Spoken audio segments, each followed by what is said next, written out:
John Sower, we are a generation that desperately wants to be found. A generation that desperately wants to be home.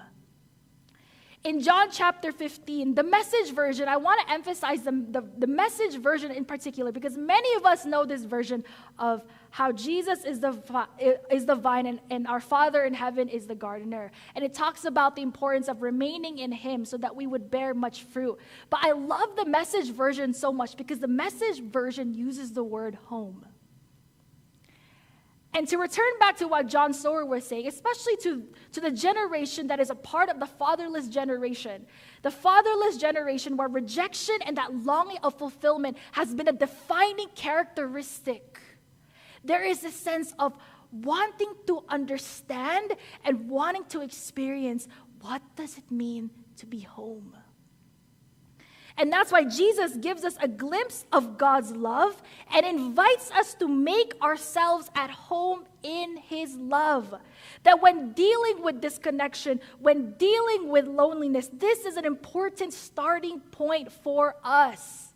Let me read to you, Paul. John chapter 15, let's go to verse 4. It says, "Live in me, make your home in me, as I do in you. In the same way that a branch can't bear grapes by itself, but only by being joined to the vine, you can't bear fruit unless you are joined with me. I am the vine, and you are the branches. When you are joined with me and I with you, the relation is intimate and organic, and the harvest is sure to be abundant. Separated, you cannot produce a thing. But anyone who separates from me is dead wood, gathered up and thrown on the bonfire." But look at this again. "If you make yourselves at home with me, and my words are at home in you, you can be sure that whatever you ask, it will be listened to and acted upon." Verse 9, "I've loved you the way my Father has loved me." Again, look at this. "Make yourselves at home in my love." What a beautiful and very different way of translating the importance of remaining in His love.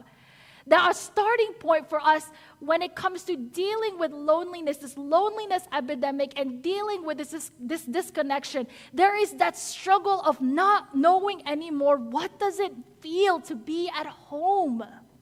But here Jesus invites us, make your home in me. Make your home in my love. Again, make yourselves at home in my love. If you keep my commands, you will remain intimately at home in my love. Now that's what I've done. I've kept my Father's commands, and I have made myself at home in His love. You know, the word home it's a word that conjures up certain feelings, right po? It's a word that conjures up certain kind of emotions. So if I was to ask you po, when I ask, what does home feel like to you when I say that word?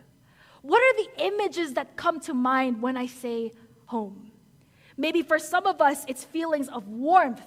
This is supposed to be a place of safety, a place of security, a place of where I find, again, refuge, where I find my identity. That maybe for a lot of us, especially for those who travel often, that when you come home, there's nothing like sleeping on your bed because it's your bed, right? There's nothing like eating the home-cooked meals of your parents, as much as all the fancy restaurants out there offer amazing food. There's something different about food that is made from the hands of your mom or your dad, because they would always say that the difference between my food and the food that you buy outside is may pagmamahal ito, right? We would always hear that.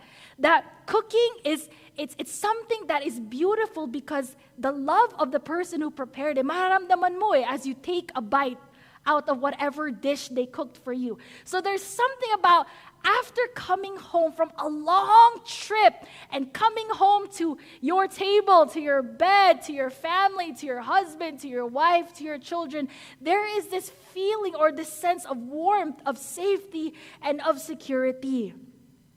And so that question is a question that we need to ask. What does it mean to make ourselves at home in God's love? Perhaps to be at home in God's love is to remember that God gave the life of His Son so that I might belong to Him. Right? That maybe our first step when it comes to dealing with loneliness and disconnection is, Lord, allow me to make myself at home first in your love. But what does that mean? What does it mean to live life with you? Even before I think about living life with people, even before I think about all different kinds of social connections I'm supposed to make in this world, Lord, let me begin here.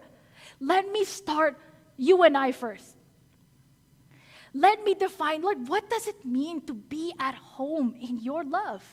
And maybe for us to be again at home in His love is to remember that Jesus willingly chose to experience a kind of divine fatherlessness.